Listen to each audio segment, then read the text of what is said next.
Well met, fellow travelers. Are we ready for the historical romance book tag? I think we are. This book tag was originated by Jess at PeaceLoveBooks, who's one of my favorite romance creators. And I am so excited to get this started. I'm just going to jump right in. Number 1. What was the first historical romance you ever read? That would be The Cadine by Beatrice Small.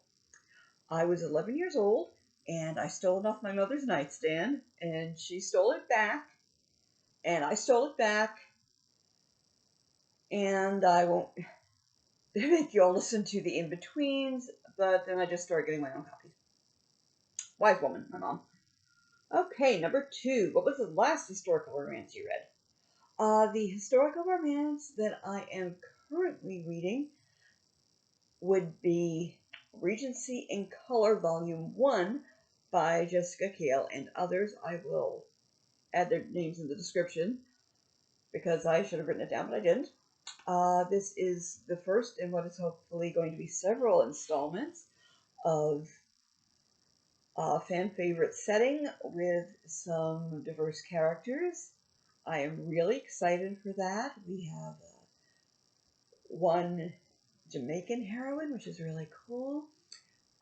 And I can't wait to get to Jessica Kale's installment, which it has an opera singer who is also a descendant of her Southwark series, which we'll get to later.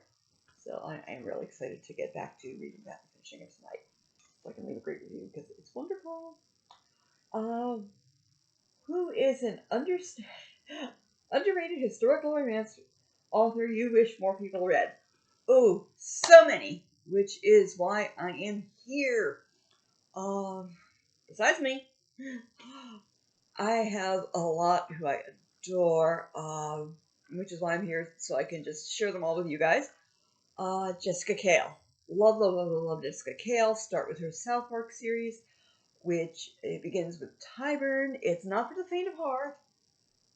Okay, it's set in Southwark. If you know your London, this is not the nice neighborhood, but it is so good, and she made me cry over a table. Just gonna leave that there. Sandra Schwab. Love. Castle of the Black Wolf. One of my favorite Gothics ever. Always count the gargoyles. And Danelle Harmon. I absolutely adore her. If you want to try one of her standalone, it is Pirate in My Arms, which is based on a real historical figure. Or you can read her Heroes of the Sea series or her De Montforts. They're just wonderful. Set in 18th, 19th century England, and lots of history, lots of seafaring lore, and I just love her. Okay, so many more, but that's why this channel's here, so we'll move on along. Who is a historical romance author you haven't read yet but need to?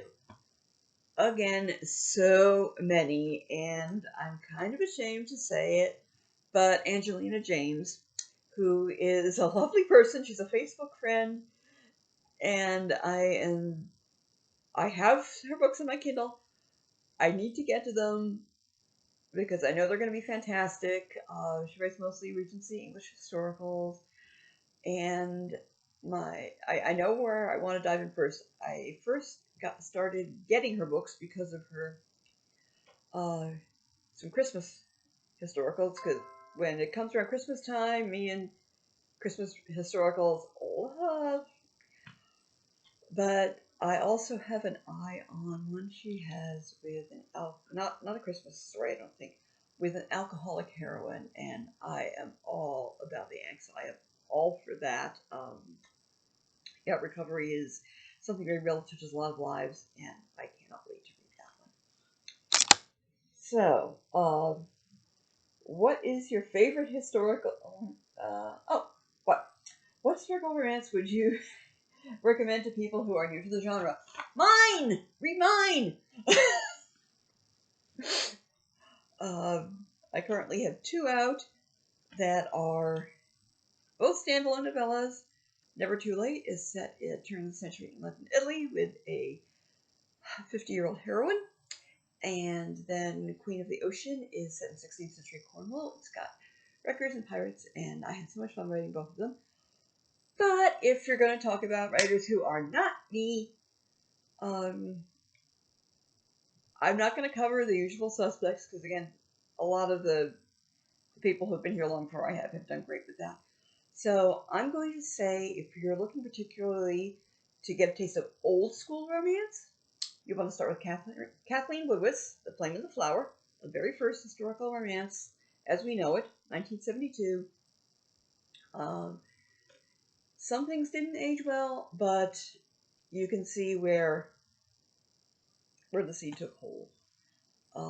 If that one's just too problematic, which I totally understand, then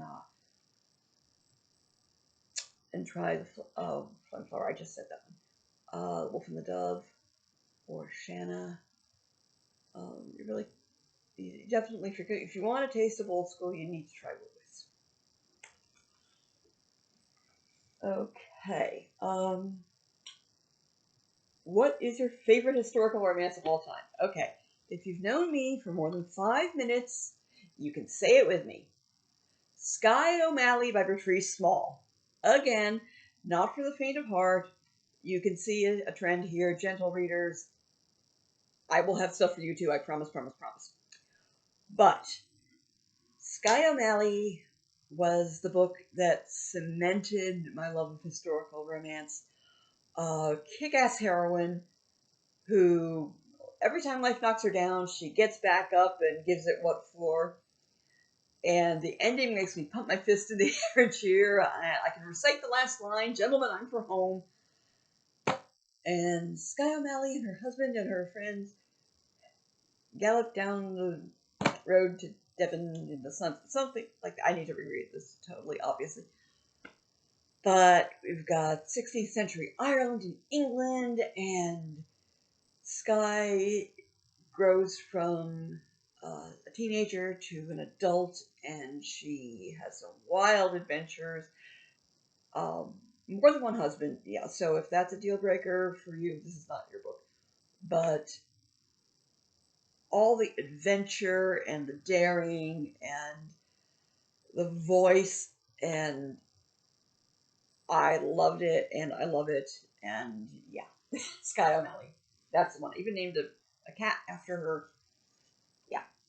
Okay, next. Do you prefer new or old school historical romance? Answer 1. Old school, old school, old school. Answer 2. I have nothing against new school. Totally nothing against new school. And I did not say old school for misogyny or racism or anything like that. Bad things, don't do them. But what I love about old school is the broad scope. The anything was possible feeling. You could have the same author write Regency England, medieval France, Imperial Russia, Gilded Age New York, the American West, Canadian wilderness, high seas, pirates, Highlanders, anything, anywhere. There really weren't any limits. We saw a lot more standalones then, and I'm glad that there are a lot of series out there, and I know the appeal of them, and I have some that I love, and that will be another video. But my real passion is the big blockbuster historical, and those were very often standalones, because there's something about telling one story from beginning to end and sending your lovers off into the sunset with heck yeah. So one of the things I want to do in my own writing is meld some of that with what we've got now, and I think they can play nicely together. I really do. Okay. What is your favorite historical romance trope? This one, for a long time, made me go,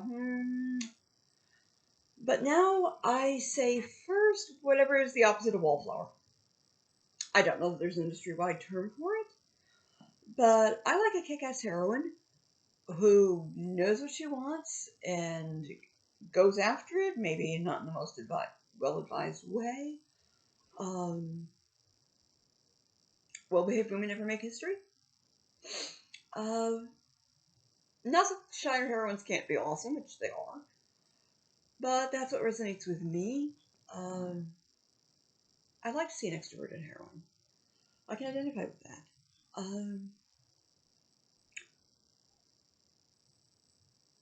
I also love star-crossed lovers who make it work. The ones where you know there's absolutely no way in this time, in this place, in this setting, with all that's gone on, that they can never make it work, but then at the end they do! Yes! Oh, that's the good stuff. Gothic Tone, I love a good Gothic. I like titled heroines. If a heroine appears in her own right, that is really cool. If either the hero or the heroine is in the creative arts in any way, I love that. And I like a good family saga. Okay. What is your favorite historical romance setting? Okay. This one. This one might be, again, its own thing, which is why I have the whole channel. But my favorite historical romance setting is anywhere from the end of the Wars of the Roses to the end of the American Revolution. Drop me down anywhere in there. I am one happy camper for reading or for writing. I like the progression of life, of art, of history, of religion and science and medicine and music and just all that stuff. That's where I'm naturally gravitating toward. Put it all in family saga, and yeah, baby, I am there. If I had to pick one particular period, though, I would probably say three-way tie between Tudor England, the English Restoration, and the Georgian Age. The aesthetics play a lot into all three of those, but if any of those three, I'm really happy. But I also love medieval and Edwardian. 19th century can be a hard sell for me, but then again, it's got so many great authors and stories that you can't say no. So, but those are my particular flavors. Next. What is the oldest historical romance you own?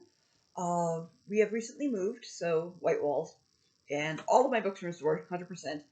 But I do have The Flame and the Flower by Kathleen Woodiwiss, 1972, first historical romance as we know it. That is my oldest. Okay. What is your favorite stepback that you own? Again, all of my books are in storage, so I really can't bring them out right now. And it's hard to pick out one favorite. I'll tell you my favorite illustrator of all time is Elaine DeWio.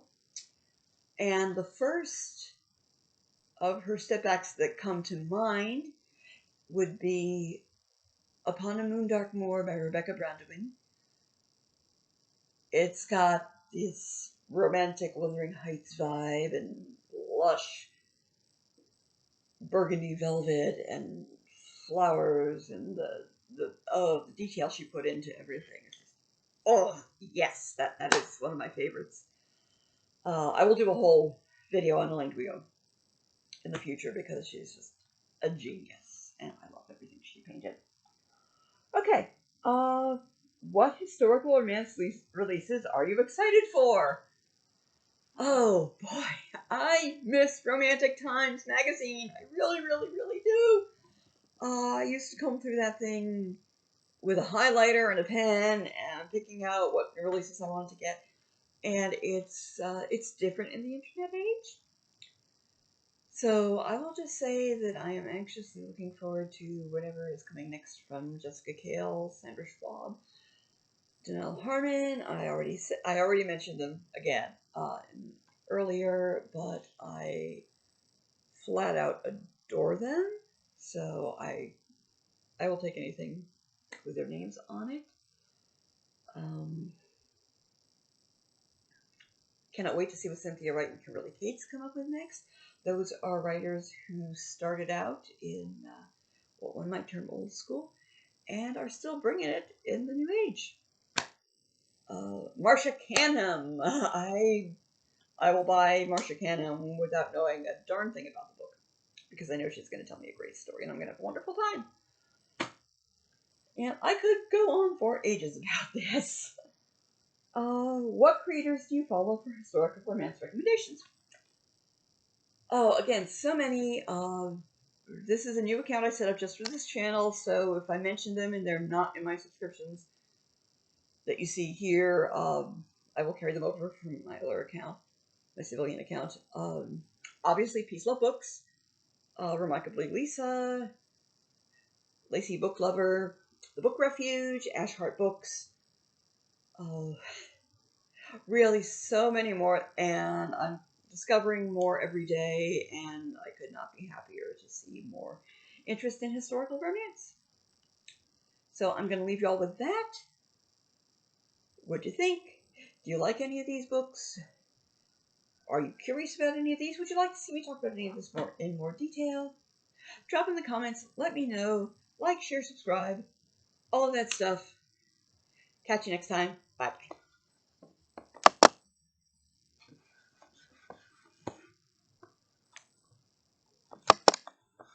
Okay, really bye.